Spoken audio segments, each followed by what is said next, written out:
Bien. ¿Me indican cómo pueden, si están viendo bien, completa la imagen?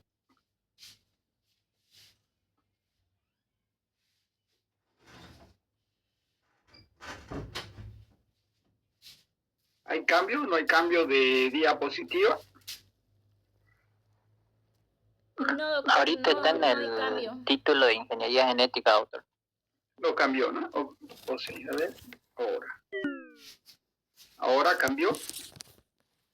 No, No, tampoco. Vamos a ver qué pasa entonces. ¿Ahora? Sí, doctor, ahora sí, doctor. Ahora sí. Bien, es el marco. Listo. Entonces vamos a empezar hoy con el tema de ingeniería genética, la primera parte, y la próxima semana acabamos con el tema. Dentro de la ingeniería genética debemos de tomar en cuenta que es un área en la cual tiene por objeto la modificación de los genes, ya sea insertando, ¿sí?, o eliminando genes del genoma, utilizando técnicas de biotecnología para obtener especies modificadas, para obtener células que puedan dar lugar a la síntesis de material genético recombinante utilizado como materia prima, ¿sí?, en las industrias biotecnológicas. De eso se trata entonces la ingeniería genética, ¿sí?, en la cual este DNA recombinante viene a ser un DNA que proviene de otra especie, ¿sí?, o de una planta, o del ser humano insertado en la bacteria. Es decir, que es recombinado el material genético. Y la finalidad es obtener el producto, ¿sí?, y ese producto final se llama proteína recombinante. Por lo cual, la ingeniería genética implica la manipulación directa, ¿sí?, de uno o más genes para producir un fenotipo y genotipo deseado, ¿sí? Por lo tanto, en ella vamos a encontrar diferentes tipos de vectores de ingeniería genética. ¿Quiénes son los vectores? Los vectores de ingeniería genética son aquellos que transportan los genes, ya sean eucariontes o procariontes, para introducirlos dentro de diferentes tipos de especies, ¿sí? Entonces, estos vectores de ingeniería genética son los que van a transportar esos genes. Y estos están clasificados en fagos de inserción, fagos de reemplazamiento, plásmidos quiméricos, cósmidos, ¿sí? Y hoy en día que hay la ingeniería genética a través del CRISPR-Cas9, que también es otra metodología para poder editar a nivel del genoma y obtener lo que habíamos planteado en un inicio, ¿sí? Es decir, especies que tengan un fenotipo deseado y un genotipo deseado, ¿sí? Entre estos tipos de clases de vectores vamos a empezar con los fagos. Los fagos o bacteriófagos son aquellos que contienen material genético de DNA, y este DNA puede ser fácilmente manipulado en el laboratorio. Por lo cual vamos a obtener dos clases de fagos, los llamados fagos de inserción y los fagos de reemplazamiento. Los fagos de inserción son aquellos en los cuales, después de realizar una cartografía genética de su material genético, se ubica sitios específicos donde se va a introducir este gen, ¿sí? Estos sitios están flanqueados por segmentos de corte por las enzimas de restricción. A esto se la denomina polilinker. O sea, un polilinker ya establecido. Entonces se inserta el gen justo a ese nivel, ¿sí? Pueden ser de unos 5 kilobases. En cambio, los fagos de reemplazamiento son aquellos en las cuales existe un material genético, lo cual el fago no lo utiliza. Y este material genético, este gen que el fago no lo utiliza para ninguna función, entonces se utiliza para reemplazarlo con el material genético extraño. Se cortan con enzimas de restricción y se ensambla. Una vez ensamblado, entonces el fago, su material genético, es insertado dentro del fago. Y el fago ya se encarga de replicarlo miles de veces, ¿sí? Para que este gen sea amplificado de forma, digamos, continua, ya que tiene la capacidad de poder infectar a las bacterias. Y de esa manera obtenemos miles de clones de esa inserción. Luego tenemos los cultivos de estos fagos. Una vez hecho el constructo e introducido dentro de los fagos, se procede a multiplicarlos miles de veces. Entonces lo que hacemos en el laboratorio es, en un soporte sólido, sembramos las bacterias.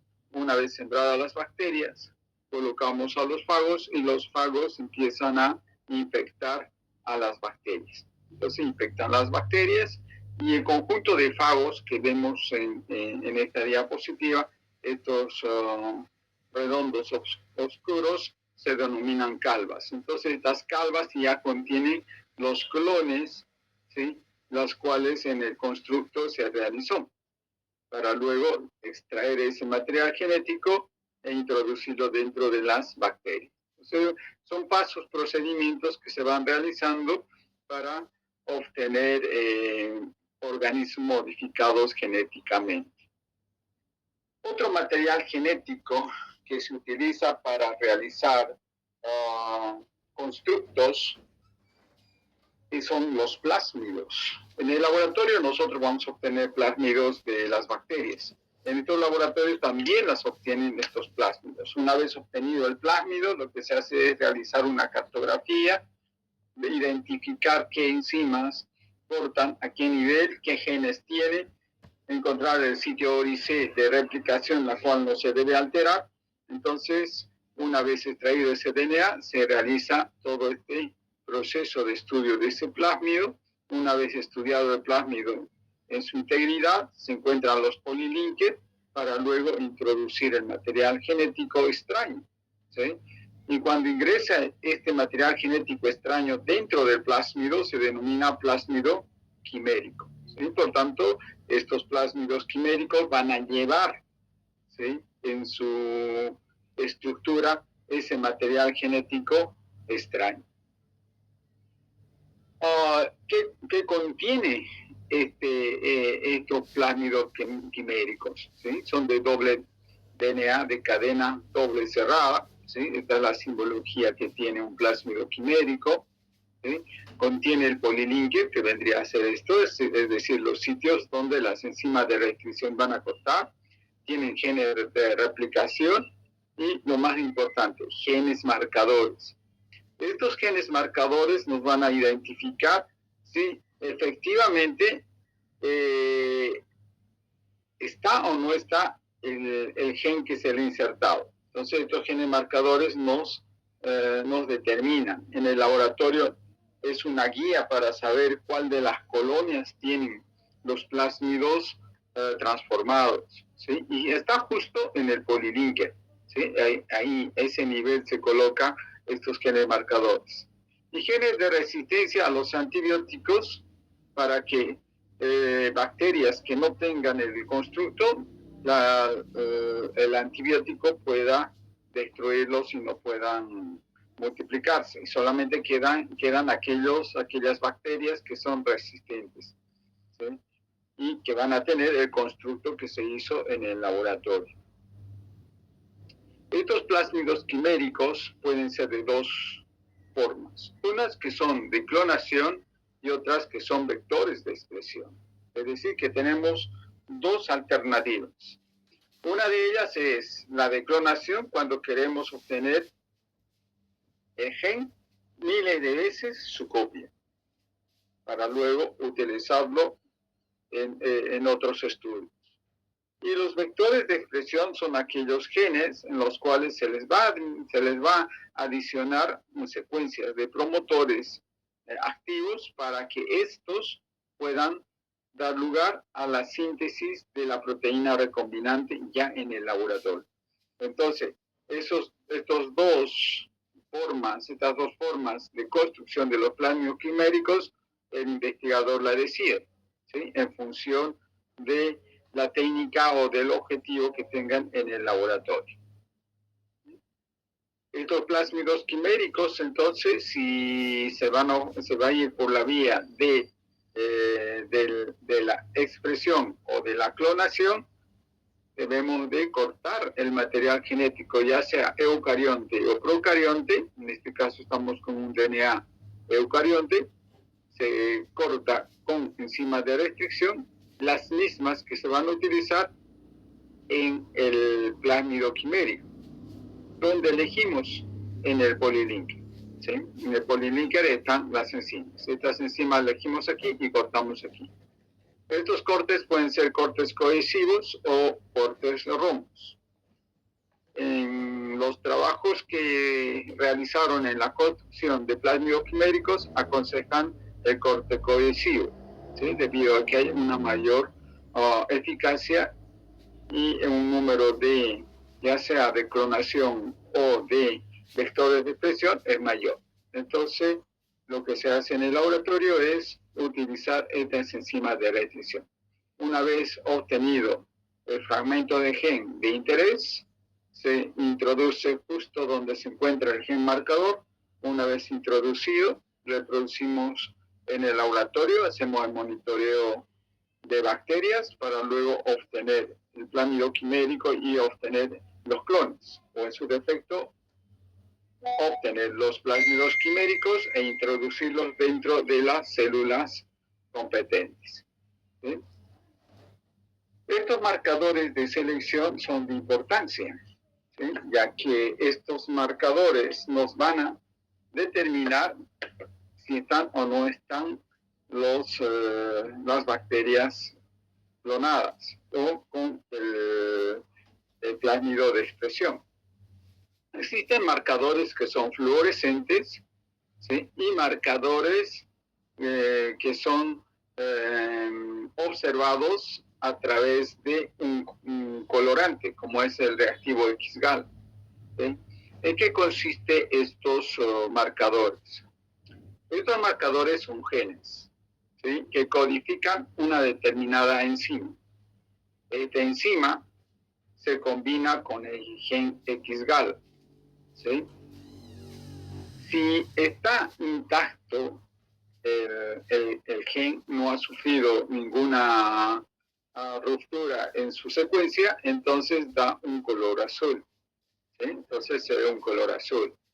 Pero si se ha producido una ruptura a nivel de este gen, entonces las bacterias no se tienen de color azul, sino se mantienen de color blanco. Entonces, de esta manera podemos reconocer qué bacterias están transformadas y cuáles no, ¿sí? En el caso de las proteínas verde fluorescentes, se introduce el marcador, y aquellas que florecen con luz ultravioleta, entonces son las que no están marcadas, ¿sí? Las que no florecen sí están, es decir, han cambiado su estructura y no está la fluorescencia respectiva. Entonces, esto nos permite diferenciar entre lo que es una colonia transformada a otra que no está transformada, ¿sí? Luego tenemos a los cósmidos. Los cósmidos son aquellos vectores de ingeniería genética que transportan material genético de una capacidad de 30 a 45 kilobases, muy utilizado en las bibliotecas genómicas, ya que se pueden guardar por 30 años estos genes para luego estudiarlos durante todo ese periodo. Estos cósmidos están construidos por sitios COS, que son los sitios de replicación de los virus, ¿sí? El resto es material genético que se introduce, ¿sí? Entonces, estos están creados en el laboratorio. También existen los cromosomas artificiales, aquellas que son obtenidas a través de técnicas que nos permiten obtener el DNA de las levaduras y construirlas en el laboratorio. Colocarles el sitio ORIC, ¿sí? Los sitios de marcadores, ¿sí? Sitios de donde va a producirse la inserción del material genético. Una vez insertado, luego este material genético se vuelve a insertar en las levaduras. Es otra estrategia que también utilizan los científicos para obtener organismos modificados genéticamente. ¿Sí? Esto en la biotecnología blanca, ya que en la biotecnología verde el proceso de transformación es diferente. ¿Sí? Pueden utilizarse bacterias de tipo agrobacterium, que son aquellos que transportan los genes modificados en el laboratorio, o por otras técnicas como la biolística, ¿sí? O inserción de material genético en el núcleo. Existen otras técnicas para modificar las células vegetales. En el área de la biotecnología blanca, el manejo de células bacterianas es un 80%. Con lo cual, las células que son aceptoras de estos constructos que se hacen en el laboratorio se denominan células competentes. Estas células competentes son aquellas células que tienen la capacidad de poder aceptar el constructo, es decir, el plásmido, el fago, el cósmido. Y esto se consigue a través de un tratamiento en el cual en el laboratorio a estas células se tratan con sales de calcio, diferentes concentraciones, a las cuales se llama gradiente de concentración, y a diferentes temperaturas. Este efecto de las sales del calcio, cloruro del calcio, sulfato del calcio, estos lo que hace es inhibir las enzimas de restricción. Una vez que han inhibido las endonucleasas de las células bacterianas, pues la E. coli, Bacillus subtilis o cualquier otra célula que el investigador decida, produce una inhibición total. De tal manera que esta célula tiene la capacidad de poder aceptar otro material genético y no destruir. ¿Sí? Por ello se llaman células competentes.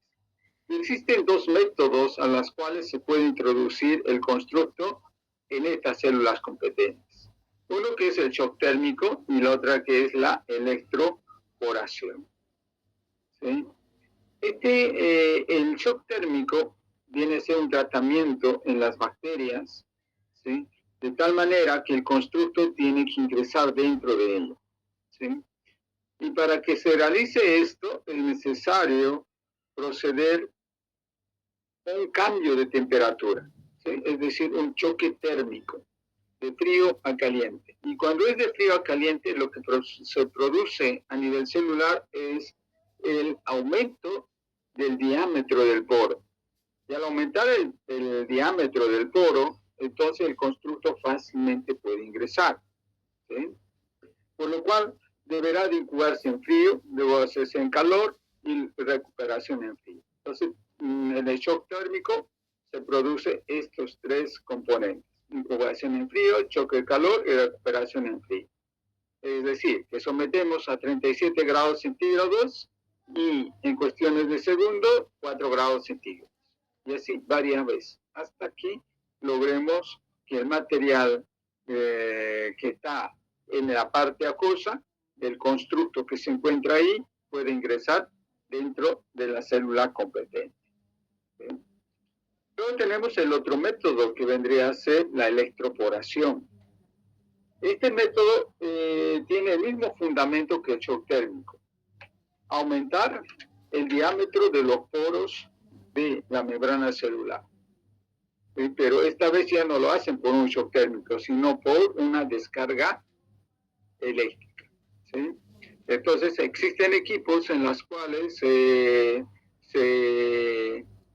coloca en el portamuestra, ¿sí?, las células competentes, el constructo en un medio acuoso, ¿sí?, y luego se somete a descargas eléctricas. Por lo tanto, va a haber una suspensión celular, un pulso eléctrico, la entrada del DNA y luego resello de los poros, ¿sí? Si ustedes observan en esta imagen cómo se produce esta apertura y entran los constructos, ¿sí? Con el shock térmico lo que se produce es aumento del diámetro, existe el diámetro del poro de la membrana. Entonces todos los componentes que están en el medio acuoso, que son los constructos, ingresan dentro. De esta forma obtenemos células transformadas. De esta forma podemos introducir un gen que no le pertenece y que la bacteria empiece a producir. Caso, por ejemplo, de la insulina. La insulina es un gen, hoy en día la insulina que se tiene en el comercio es un gen del ser humano que se ha insertado en la Escherichia coli, y la Escherichia coli es la que produce la insulina, ¿sí? Entonces, ¿cómo lo hicieron? Pues a través de esta tecnología, una recombinación de plásmido, una vez reconstruido, ¿sí?, se introduce dentro de las células competentes y ya tenemos una célula transformada. Pero en este caso tenemos un constructo en la cual hay un promotor, y este promotor va a ser la que va a activar para que el gen empiece a producir la insulina, ¿sí? Y luego se recoge la insulina, ¿sí? Como lo hicimos mediante estas técnicas que hoy en día ya se lo utilizan para obtener proteínas recombinantes. ¿Ok? Bien. ¿Tienen alguna pregunta?